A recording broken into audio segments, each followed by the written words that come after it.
Now, let us talk about the single most embarrassing miscalculation in the entire 4,000-year history of the Galactic Confederation.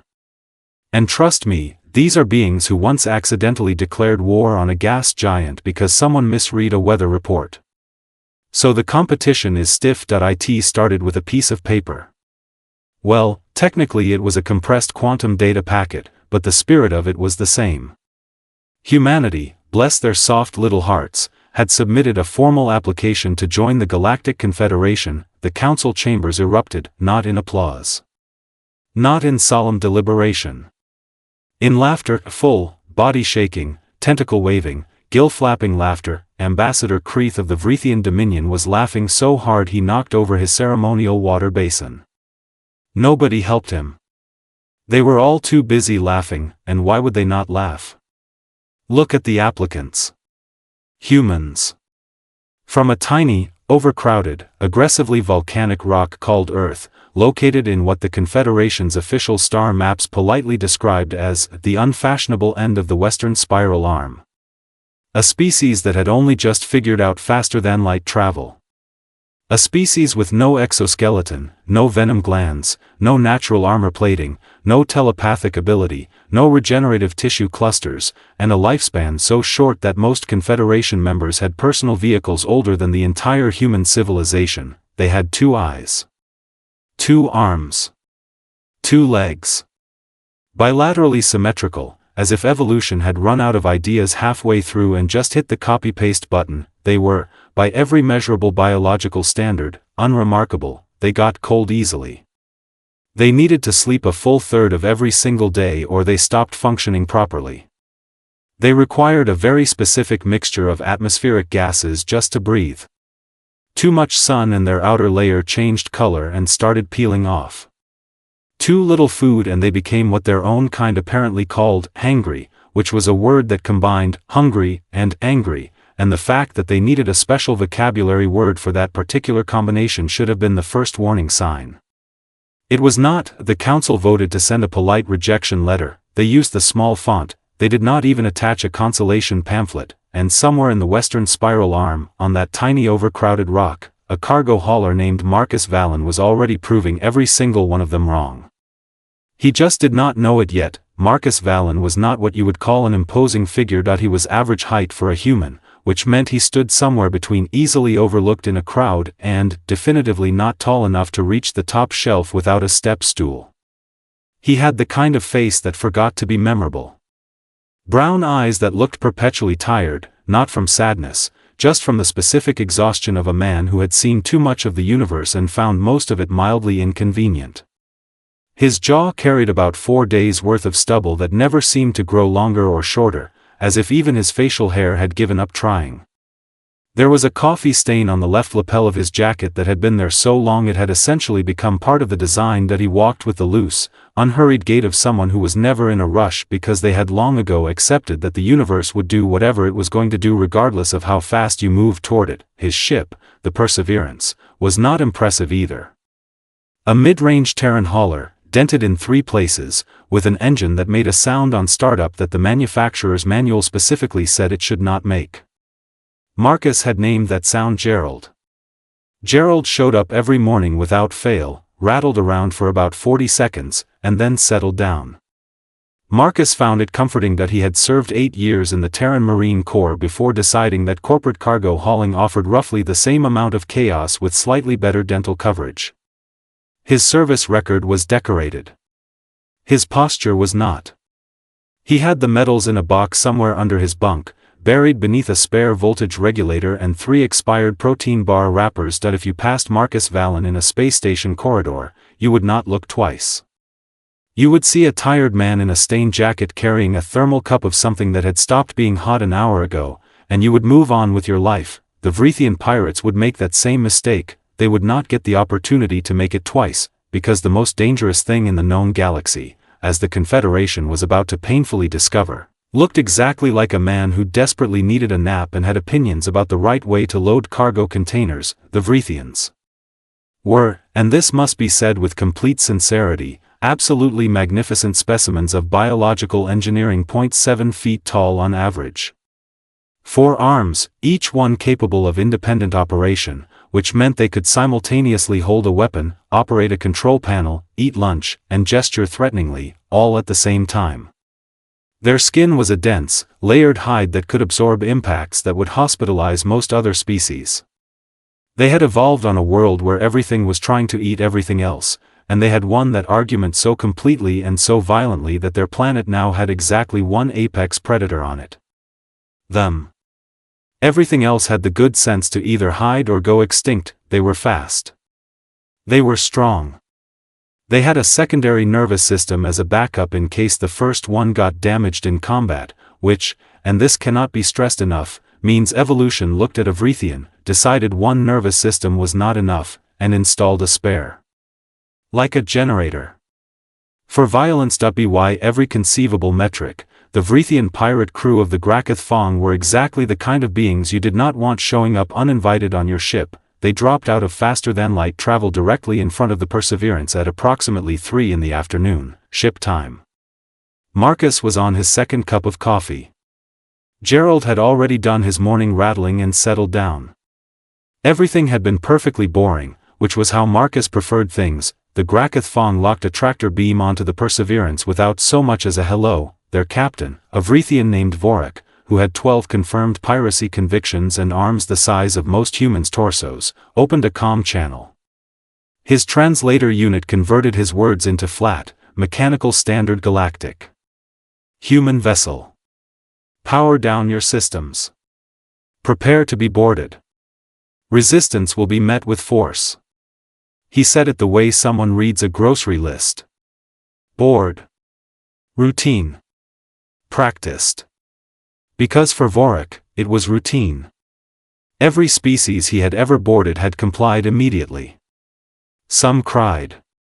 Some begged.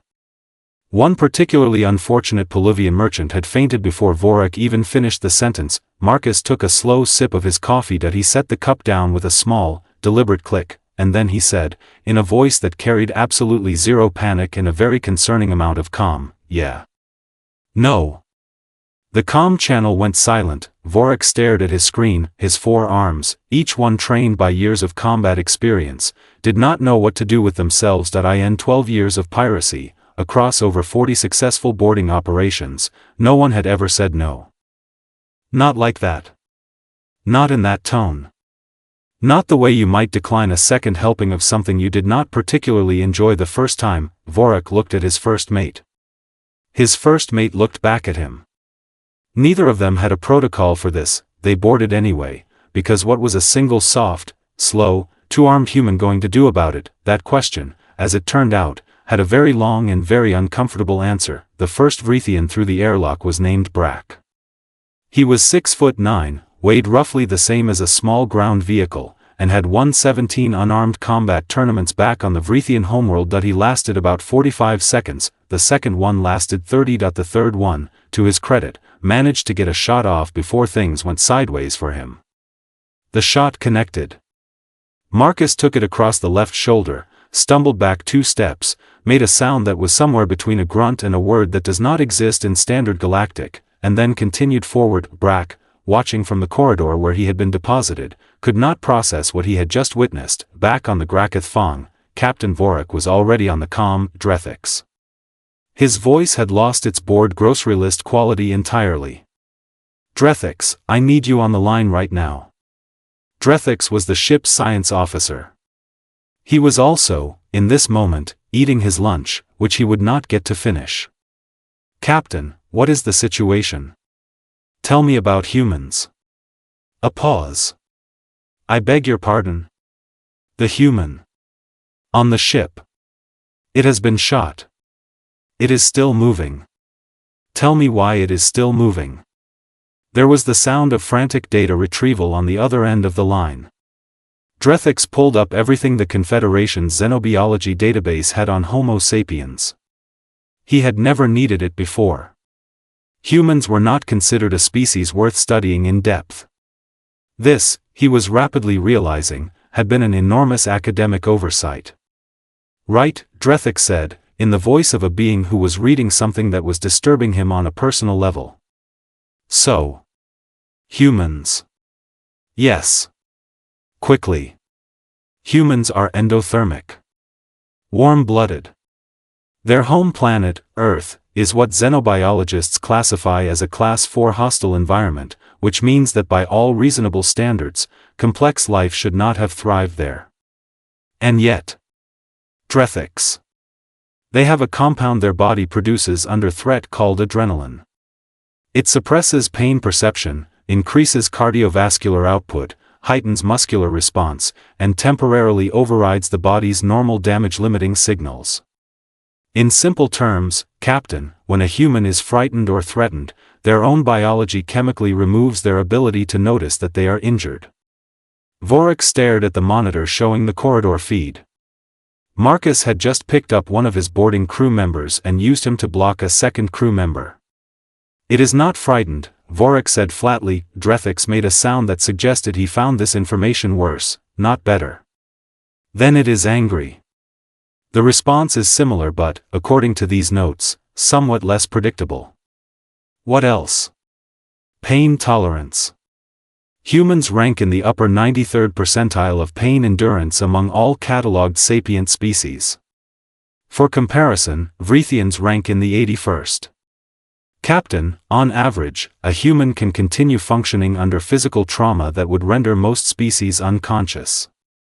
On the monitor, Marcus had been hit again. He paused. Looked down at himself. Looked back up. Kept moving. I can see that, said Vorik, very quietly. There is more, said Drethix, in the tone of someone who wished there was not. Humans are persistence hunters. What does that mean? It means that for the majority of their evolutionary history, their primary method of hunting prey was not speed. Not venom. Not ambush. They chased things. On foot. For hours. Sometimes days. Until the prey animal's body simply gave out from exhaustion. Captain, they evolved endurance as a weapon. They are the only known species on their planet that can run long distances while simultaneously cooling themselves through perspiration, which means they do not overheat during extended pursuit. Everything else does. They outlasted entire species into extinction simply by refusing to stop following them. The corridor feed showed Marcus Vallon, shot once, hit twice more with impacts that had dented Vrethian-grade body armor on previous operations, calmly and methodically working his way through the boarding party with the focused, unhurried energy of a man who had somewhere to be eventually and intended to get there. So what you are telling me, Vorik said slowly, is that it is not going to stop. Biologically speaking, Captain, it is not designed to stop. Stopping is not really something humans developed as a survival strategy. They developed the opposite of stopping and then they built a civilization on top of it. There was a long silence on the comm line. Somewhere in the background of the science officer's quarters, his lunch had gone completely cold. Drethix, Vorik finally said. Yes, Captain. Why did nobody put this in the standard briefing materials? Drethix looked at his screen. Then he looked at his cold lunch. Then he looked back at his screen. I think, he said carefully, that whoever compiled the standard briefing materials also did not read the full entry. And why not? Because humans cataloged themselves in the database, Captain. They wrote their own entry. And they undersold it.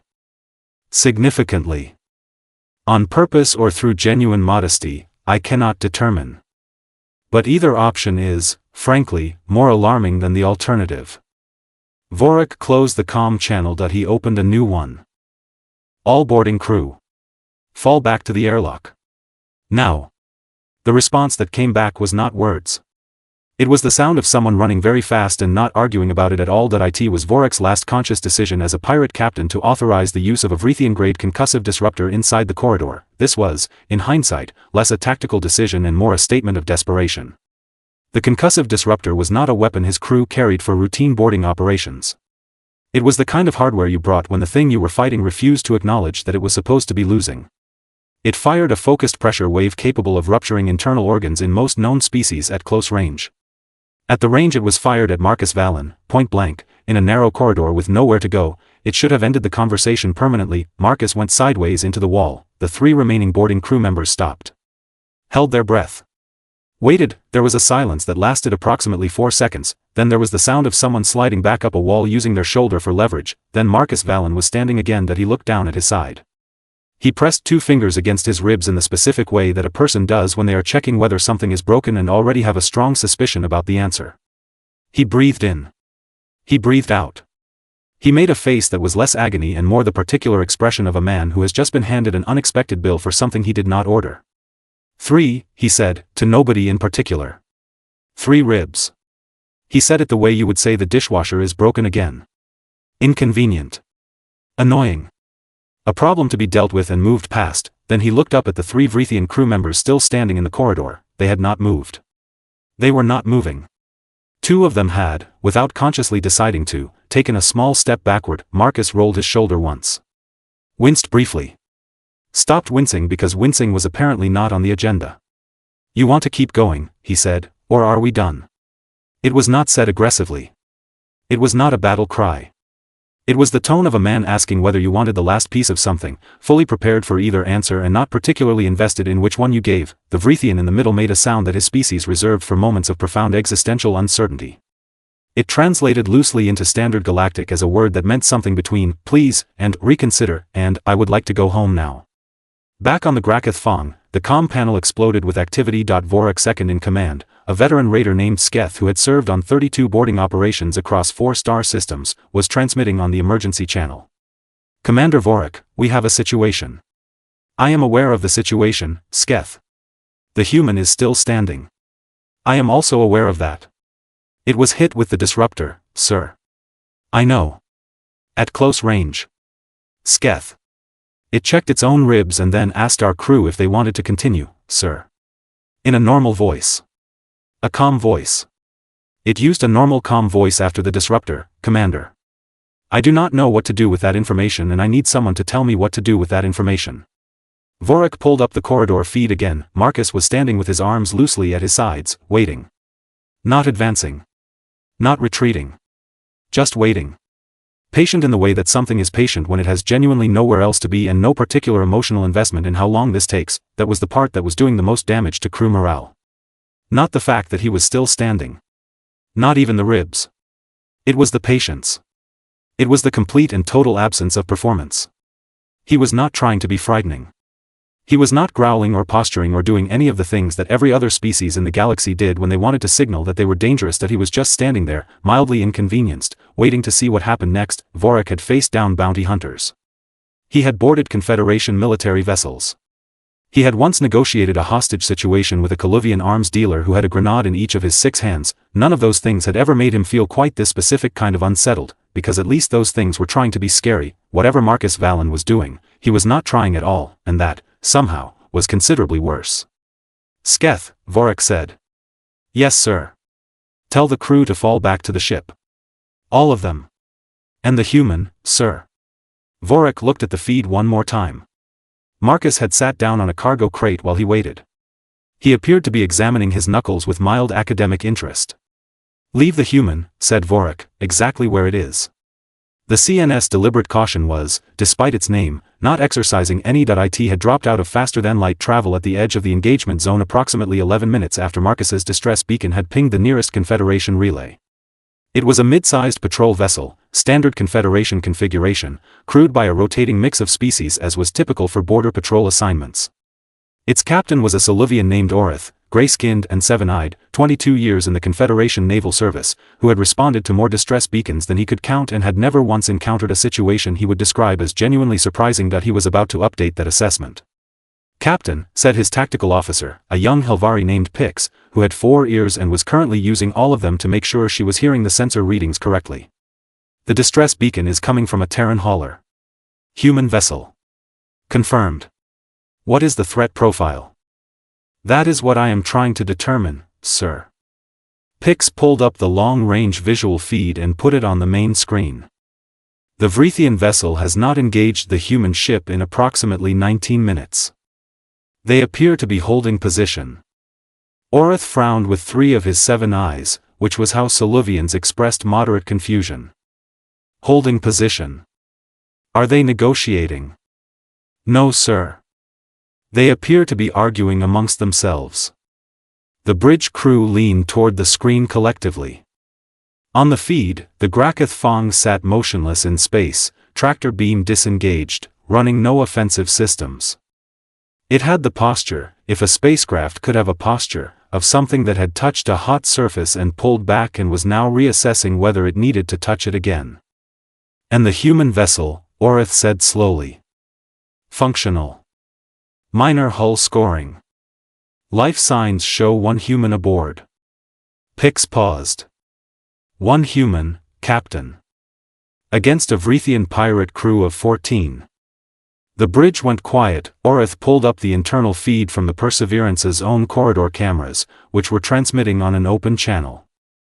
Standard Confederation protocol allowed patrol vessels to access distress beacon ships' internal systems for assessment purposes. What the crew of the CNS Deliberate Caution saw on that screen would be discussed, debated, and quietly replayed in the break room for the next 6 months. Marcus Vallon was sitting on a cargo crate that he was eating a protein bar. Around him, the corridor looked like what happened when the universe decided to make a strong editorial point. 3 Vrithian boarding crew members were in various states of having had a very bad afternoon. Equipment was scattered. There was a dent in the wall that was the approximate size and shape of a Vrithian torso, which was because it had been made by a Vrithian torso. Marcus himself had a torn jacket, a darkening bruise across his jaw, and what the ship's medical scanner was flagging as 3 fractured ribs, which he was addressing by eating a protein bar and staring at the middle distance with the contemplative expression of a man reviewing his grocery list. Is he, said Pix, very carefully, eating? He appears to be eating, confirmed Orith. After that. Pix gestured at the screen in a way that encompassed the general devastation of the corridor. After that, confirmed Orith, the ship's medical officer, a Drathan named Counselor Ven, who had 3 medical degrees and a 4th one she was working on, pulled up the bioscan readout and made a sound that in her species indicated the collision of 2 completely incompatible pieces of information inside the same brain. His cortisol levels are elevated but normalizing, she said, mostly to herself. Heart rate coming down. He is not in shock. He is not in shock. She said it twice because saying it once did not make it feel real. 3 fractured ribs and he is not in shock. He is eating. What is he eating? Protein bar, said the navigator, a young Vrithian, coincidentally, named Sorik, who had joined the Confederation Navy specifically to get away from piracy and was now deeply regretting every choice that had led to this moment. Terran nutrient supplement. High caloric density. They eat them for sustained energy during physical activity. Everyone on the bridge turned to look at Sorik. He categorizes this, Orith said slowly, gesturing at the screen, as physical activity. Sorik said nothing. He turned back to his console. He felt it was safer there. On screen, Marcus finished the protein bar, folded the wrapper with the precise care of someone who did not litter under any circumstances, and tucked it into his jacket pocket. Then he looked directly at the corridor camera, because of course he had known it was active the entire time, and gave it a small, tired nod that communicated, with remarkable efficiency, that he was fine, that the situation was handled, and that he would appreciate someone coming to sort out the paperwork whenever it was convenient. Pix made a noise that it was not a word. It was the sound a brain makes when it is trying to file something and cannot find the right folder.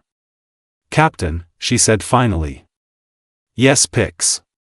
I have heard about humans. Everyone has heard about humans. I did not think the stories were literal. Orith looked at the screen for a long moment.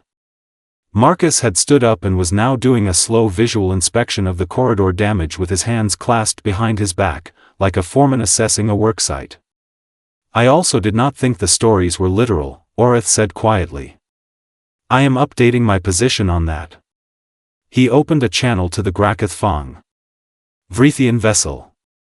This is Captain Orith of the CNS Deliberate Caution. You are in violation of Confederation Code 17 through 23. Power down your weapons and prepare to be boarded. He paused. Then, Because he felt it was relevant information for everyone involved, he added, by us. Not by the human. We will be doing the boarding. The Graketh Fong powered down its weapons in approximately 4 seconds. It was the fastest compliance Captain Orith had ever received in 22 years of service. He suspected the reason had less to do with his authority and considerably more to do with the man currently doing a worksite inspection 40 meters away. The formal surrender of the Graketh Fong took 11 minutes to process. The formal psychological recovery of its crew would take considerably longer. 3 of the boarding party were treated for injuries aboard the CNS Deliberate Caution. The remaining crew members were treated for something that the Confederation Medical Database classified, after some deliberation, as acute situational trauma, which was the official way of saying that something had happened to them that their brains were not yet ready to file away as a real memory. Captain Vorik himself said very little during processing. He sat with his 4 arms folded, staring at the middle distance, occasionally blinking slowly in the manner of a being who was replaying a specific sequence of events and arriving at the same impossible conclusion every single time. When asked by the processing officer what had gone wrong with the operation, Vorik was quiet for a long moment, then he said, "It was not angry." The processing officer wrote that down and moved on, because she had a lot of paperwork and not enough context. Meanwhile, aboard the Perseverance, Lieutenant Yessa of the CNS Deliberate Caution was attempting to file an incident report. Yessa was a Helvari, same species as Tactical Officer Pix but roughly twice her age and therefore twice as experienced, which in this specific situation meant she was twice as aware of how little sense anything was making. She had a data tablet, a stylus, and the deeply optimistic belief that she could reduce what she had witnessed into a series of clean, coherent, officially formatted fields. She was wrong about that. Marcus had made coffee by the time she boarded. He offered her a cup. She declined, because Helvari physiology processed caffeine the way most species processed mild poison. He shrugged and drank it himself, sitting across from her at the small folding table in the Perseverance's cargo bay office, which was less an office and more a corner with a table in it. Yessa set her tablet down. Pulled up the incident form. Began at the beginning. For the record, please state your name, species, and occupation. Marcus Vallon. Human. Cargo hauler. Thank you. And you were alone on this vessel at the time of the incident? Yep. Yessa's stylus hovered. The Vrithian vessel that intercepted you carried a crew of 14. You were alone. You said that already. I am saying it again because the form has a field for threat assessment and I am trying to decide what number to put in it. She looked up. Mr. Vallon. How are you still standing? Marcus considered this with the seriousness of a man being asked something he had not previously thought about because it had not previously occurred to him as a question. Adrenaline wore off about 20 minutes ago, he said. Ribs hurt quite a bit now if I am being honest. But standing is fine. It is the deep breathing that is inconvenient. Yessa wrote this down. She was not sure why she wrote it down. It did not fit in any of the available fields. She wrote it in the margin. The concussive disruptor, she said. Our scans indicate it was discharged at close range. Direct impact. Yeah. Mr. Vallon, that weapon is rated to incapacitate a Vrithian at close range. You have thoughts on that? I have 3 cracked ribs on that, Marcus said, and drank his coffee. Yessa stared at him. She wrote something in the margin again. The margin was becoming more detailed than the actual report. When the disruptor hit you, she said carefully, what was your immediate response? Checked my ribs. And then? Kept going. You kept going. There were still 3 of them in the corridor. Mr. Vallon, most species would have been unconscious. Marcus looked at her with the patient expression of a man who was not trying to be difficult and was simply reporting facts as he understood them. I was not unconscious though. Yessa put her stylus down. Picked it back up. Put it down again. Are you in pain right now? She asked. Yes. How much pain? Marcus tilted his head slightly and made the specific face of a person doing an internal audit. Probably a 6. Maybe a 7 if I twist wrong. Out of 10. Out of 10. You are sitting here having a conversation at a 6 out of 10. The coffee helps, Marcus said, in a tone that suggested he found this a perfectly normal and complete explanation. Yessa picked up her tablet. She looked at her report. She had filled in the name field, the date field, and the location field. Every other field was either blank or contained margin notes that read more like the personal journal of someone having a quiet crisis. She closed the form, she opened a new document, she titled it simply, Human Incident, Border Sector 7, Personal Observations, Lieutenant Yessa, CNS Deliberate Caution, and she started writing everything. Not the official version. The real version. The version with the protein bar and the worksite inspection and the 6 out of 10 and the coffee and the way he had nodded at the camera like he was letting someone know their package had been delivered safely. She wrote for 40 minutes without stopping. She filed it internally as a supplementary document attached to the official incident report. Within 72 hours it had been forwarded, without her knowledge or permission, to 43 different recipients across 11 star systems. Within a week it had been read by more Confederation members than any document in the organization's 4,000-year history, including the original charter, the Interstellar Accord of 2341, and the memo about the gas giant war, which had previously held the record. The official title of the incident report, as filed, was, Piracy Attempt, Sector 7, Resolved. Everyone called it something else. They called it the human document, and nobody who read it looked at the Western Spiral Arm quite the same way again. The human document hit the Galactic news cycle on a Tuesday. By Wednesday it was everywhere. On Vreth Prime, the leading news broadcaster, a 7-foot anchor named Gorak who had spent 30 years delivering the evening report without once losing his composure, read the document live on air. He made it through the protein bar section before he had to stop, set his notes down, and take what his producers later described in the broadcast log as an unscheduled contemplative pause. It lasted 45 seconds. He never fully explained it. His ratings went up 30% that week, which he also never fully explained. The Vrethian Therapists Collective reported a 400% increase in appointment requests within 48 hours of the document's release. The most common presenting issue, as logged by intake coordinators across 17 different practices, was described by patients in varying ways but always circled back to the same essential core. They had read something. They could not stop thinking about it.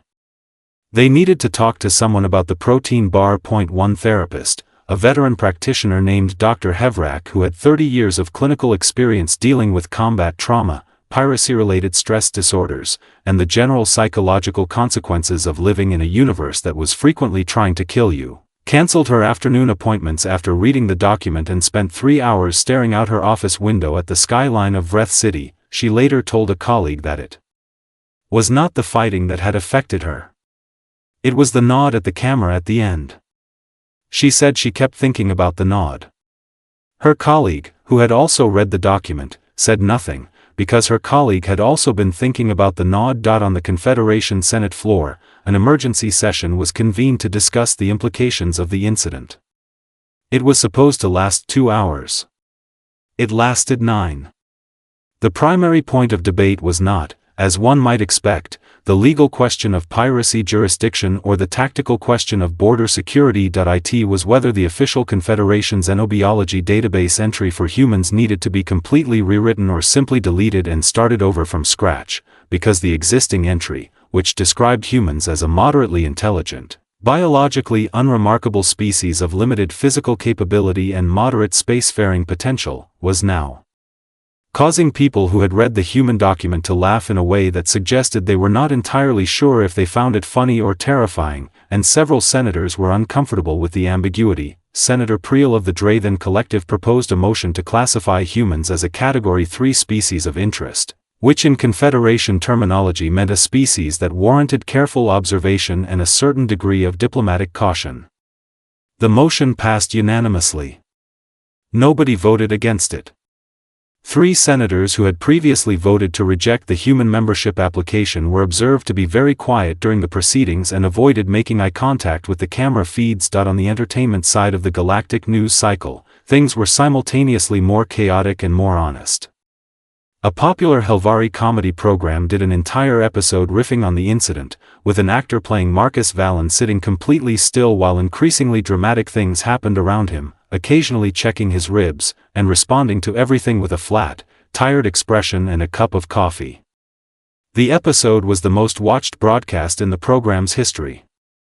It was also the most shared. The human diplomatic mission on Helvar reportedly watched it and, according to one ambassador's personal correspondence that was later leaked, found it extremely accurate. Meanwhile, in a quiet administrative office on Confederation Central Station, a mid-level bureaucrat named Coordinator Tellis was looking at a data file she had looked at before and dismissed before and never expected to look at again. Humanity's membership application.it had been sitting in the rejected pile for 4 months. It had been stamped, filed, and essentially forgotten, consigned to the same digital drawer as applications from species who had submitted too early, too hopefully, with too much optimism and not enough warships. Tellis pulled it out of the rejected pile. She looked at it for a long time. She thought about the human document. She thought about the 9-hour Senate session. She thought about Captain Vorik sitting with his arms folded saying it was not angry. She thought about a man with 3 fractured ribs drinking coffee and giving a nod to a camera like he was confirming a delivery. Then she moved the application to a different pile, the fast-track pile. She did not write a note explaining the transfer. She did not need to. Anyone who picked it up and asked why it had been moved would have already read the human document.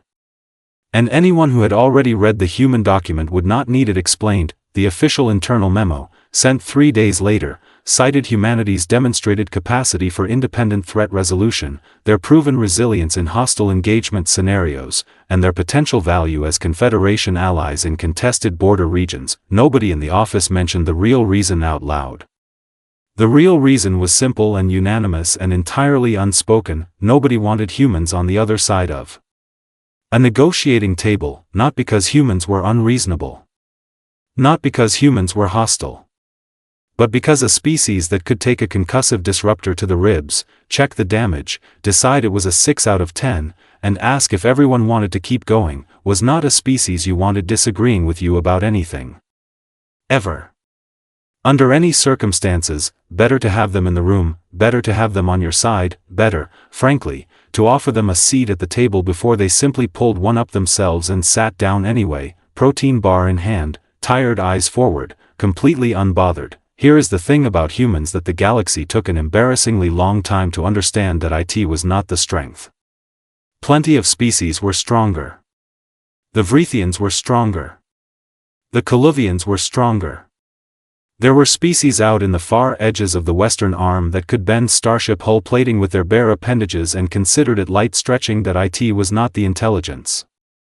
The Confederation had civilizations that had been practicing advanced mathematics before humans had invented the wheel. Cultures that had mapped the entire observable universe before humanity had figured out that the sun did not actually revolve around them, which, and this is important context, took an awkwardly long time. IT was not the technology. Humans had arrived at the galactic table with ships that more established spacefaring species described, in their private communications, as ambitious. They meant it as an insult.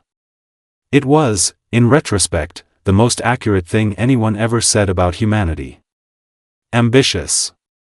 Aggressively, unreasonably, constitutionally ambitious, in the way that something is ambitious when it has never been properly informed of its own limitations and has therefore declined to have any. No. What unsettled the galaxy about humans was something older and simpler and considerably harder to quantify on a standard xenobiology intake form. It was the planet, Earth. That ridiculous, overcrowded, aggressively hostile, geologically unstable, climatically chaotic, biologically overloaded rock that humanity had somehow decided to call home and then stubbornly refused to be killed by for 4 billion years. 4 billion years. To put that in perspective, there were Confederation member civilizations whose entire recorded history, from first spoken language to faster-than-light travel, fit inside a window of 200,000 years. Humanity's home planet had been actively, creatively, and enthusiastically attempting to destroy life in every conceivable way for 4 billion of them.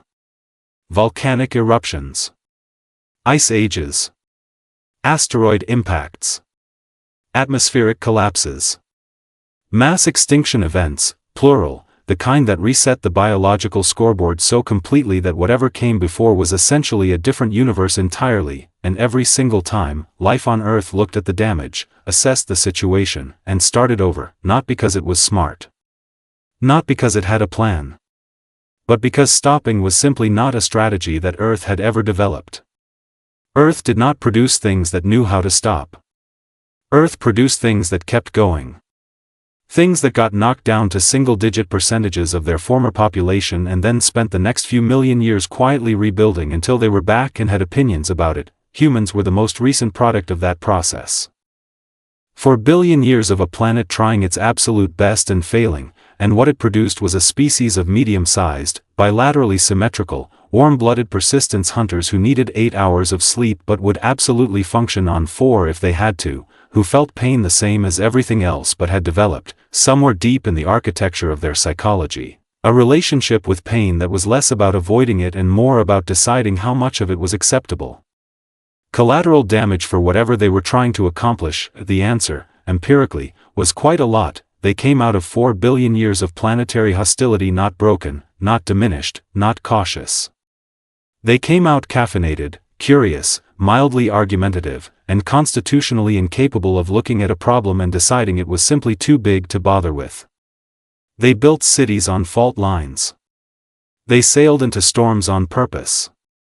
They looked at a universe that was almost entirely composed of hard vacuum, radiation, and distances so enormous they broke conventional mathematics, and their response, as a species, was to build small metal tubes and climb inside them and go anyway. The galaxy had never seen anything quite like it, and the galaxy, once it understood what it was looking at, made the only rational decision available to it. It got out of the way. Humanity's membership to the Galactic Confederation was formally confirmed on a Thursday, which was appropriate because Thursday is the kind of day that does not ask for your permission or your enthusiasm.